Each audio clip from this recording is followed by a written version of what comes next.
Hey, bless you all. Shabbat Shalom. Shabbat Shalom, Israel.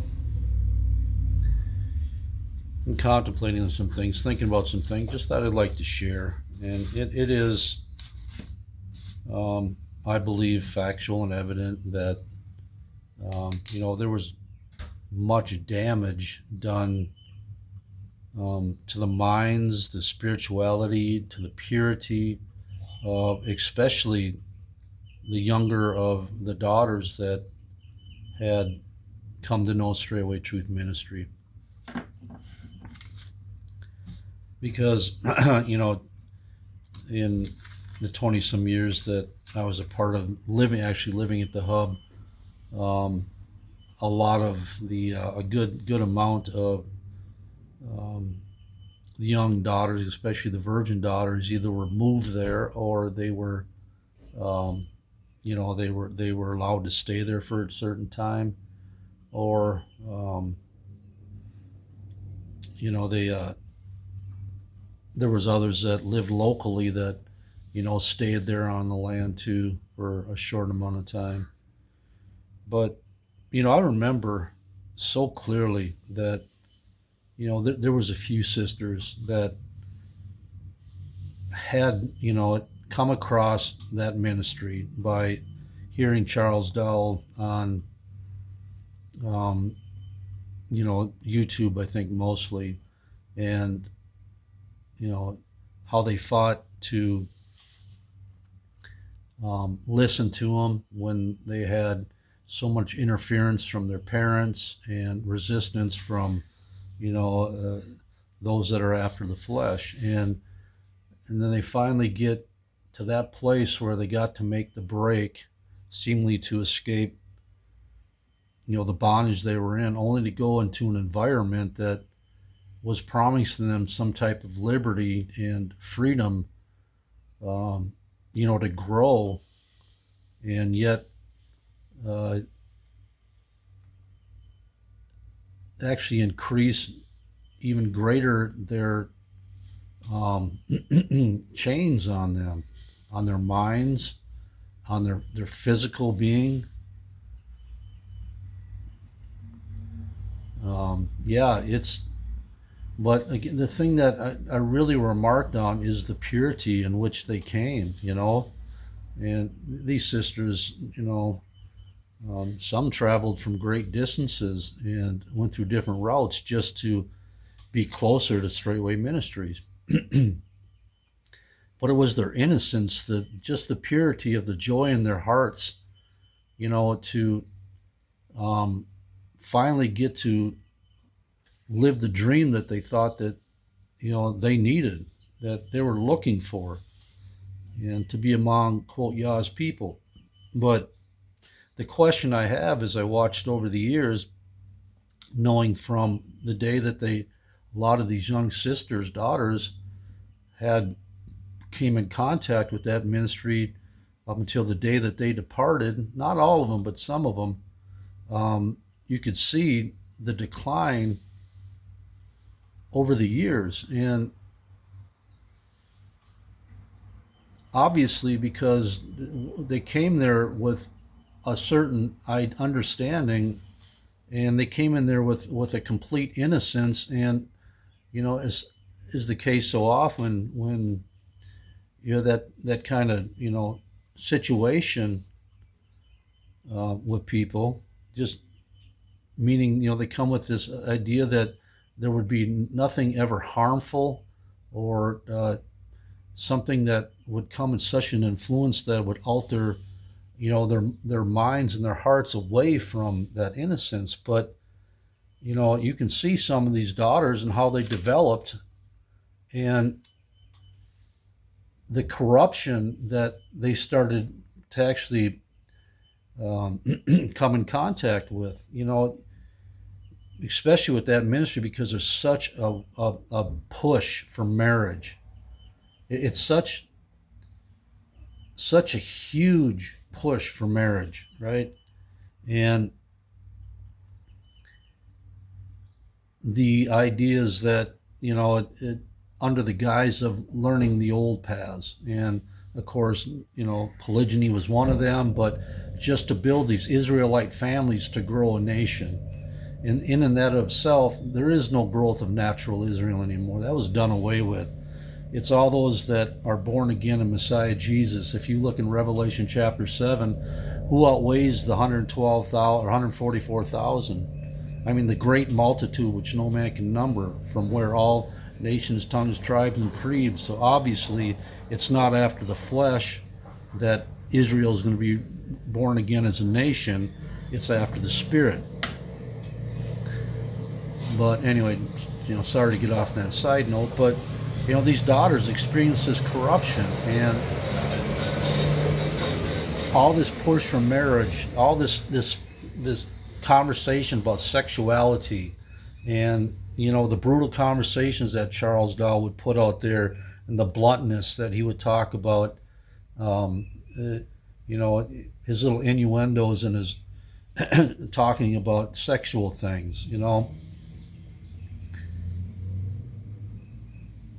And believe me, I know firsthand experiences where many of these young people fell into this trap, this drive, this sexual perversion, this unbridled lust that has been an example of Charles Dahl's lifestyle, at least from let's hope we never have to go there, because it's something that is just. Anyway, I know inquiring minds want to know, but if that point ever gets there, he already knows, though. Somebody may forgot, but it surrounds that ministry, and you can see, being an elder there so long, and others elders that were once a part of it can attest to this, that one of the main things that were always being dealt with was relationship problems. Husbands and wives, and people in states of betrothal, and that sort of thing, right? And it's really disturbing. Pastor Rufus, and he was absolutely right when he said, these daughters and these young women, they really need to just allowed to be sisters, instead of all these, brothers looking for wives and being set up with wives and being pressured, and pushed, and having matchmaking sessions done, and yeah, it's the funny thing, you think about it. Anybody tell me, did you ever remember Charles Dahl ever one time speaking in more of a fullness concerning 1 Corinthians 7, when Paul was, using the approach that you would have a better relationship, a better closeness with Jesus the Messiah, Yeshua HaMashiach, if you were to abide as him, because getting married actually cause you to lose your focus and look more to the world and the ways of either wife to a husband or husband to a wife. That's what Paul said, but you notice that was never echoed or preached. There was nothing ever said to try to help these young people to abstain or hold off, or give your time to really, really get rooted and grounded, and then let Messiah decide, right? Let him lead and guide you. But yeah, and that buzzard-like attitude, I think it still permeates that place. But yeah, anyway, back to the innocence of these young daughters. You watch the dress, especially the women over the years, right? In our earlier days, it was honored amongst the women who had, the looseness of dress, where it wasn't form-fitting, and you would actually be a scold. We had a beautiful mother, or true mother in the Most High, named Mother Stallings, that was there, and a woman of the old ways, that to her it was irreprehensible for a woman to dress in tight clothing. It had to be loose, had to remove any type of alluring to another man's eyes to the way that she looked. And Mother Stallings was totally Mercy Dowell used to push her in the forefront all the time to teach these daughters. And she used to, get on the daughters about, their butts wiggling. She would pull them aside. I've heard all kinds of stories, but she was staunch in presenting an atmosphere of holiness, staying covered. I mean, I remember years later, Dowell, he pointed out Brother Robert Stiles' Isha, um, and had the whole congregation look upon her and the way that she was dressed as an example of women that are staying modest. But now look where they've gone to as a ministry. All you have to do is look at the pictures. All you have to do is look at Charles Dowell's wives themselves. That's because he likes that kind of thing, and that spirit that is in him, that that wants women to look a certain way, he pushes that hard. That's why he's so far hard on fat women. Fat women. Blah blah blah. He can say it's for health, but his words translate another way. No, it's because he believes they should look like, the Barbie dolls of this day and have a certain figure and shape. But as far as I'm concerned, that's up to the husband to decide what he likes in a woman, not any other man getting out there trying to convince the women beyond what their husbands are settled with or okay with, what they need to look like. But you look at the transformation of his women and how, there was a big thing one time. I actually approached him about it, that, he'd always talked about these raised shoes or high-heeled shoes or platform shoes or whatever it was. And, this, when his women started wearing this stuff and started changing their attire, and it was like, wow, okay, so now what do? We got a new example. We got a new idea of how we're supposed to be, are we recategorizing what holiness looks like?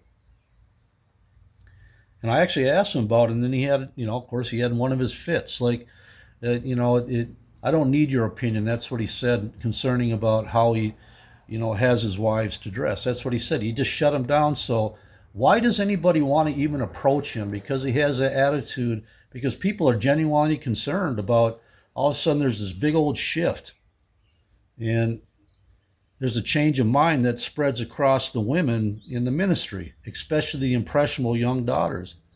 Do you know that the young women that abided at that ministry, at the hub, were personally overseen by, and he said it publicly, by his wives, because they, quote, were in the best position. They were the wisest. They were under him. So obviously they had to be first choice. And no, I'm not jealous or envious. I'm just repeating what is true and factual.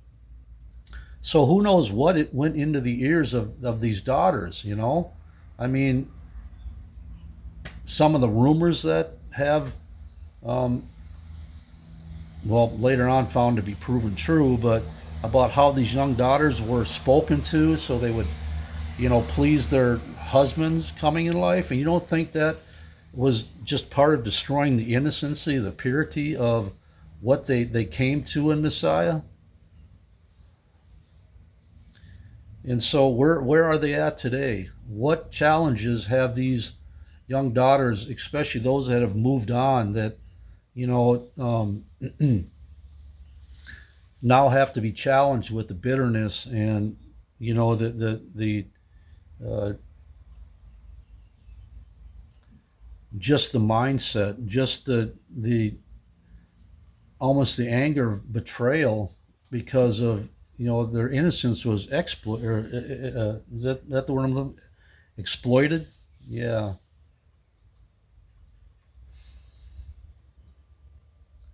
Anyway, yeah, it's sad. And yeah, anyway, but just wanted to put that out there. And I'm sure that like Pastor Rufus could speak to that, because he dealt a lot with the young women there in Georgia, as Georgia was looked at as the place where these women went for um, what do they call that? What's that word? Um, just trying to get them back in the right kind of frame of mindset.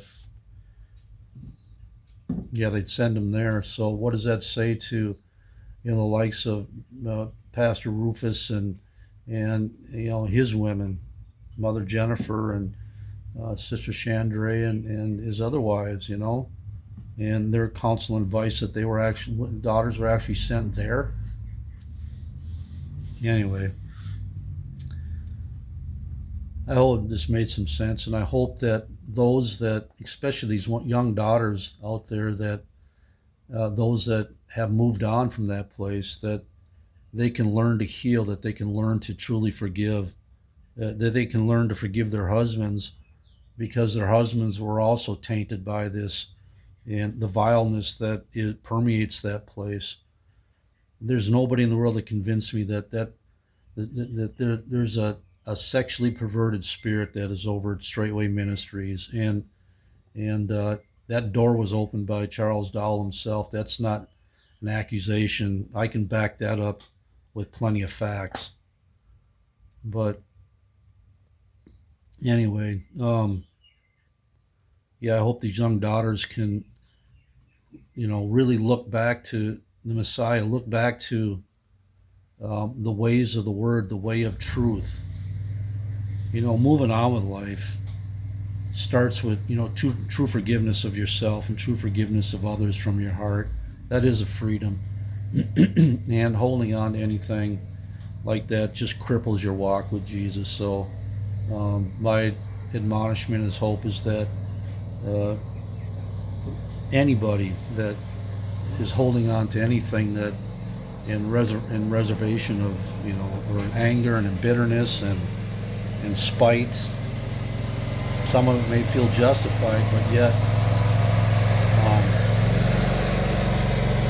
how is it actually doing? You have to look at your walk right now and reevaluate where you're at in what you're doing and where your heart is at, especially. Is it centered on the Most High? Is it anchored in Him yet?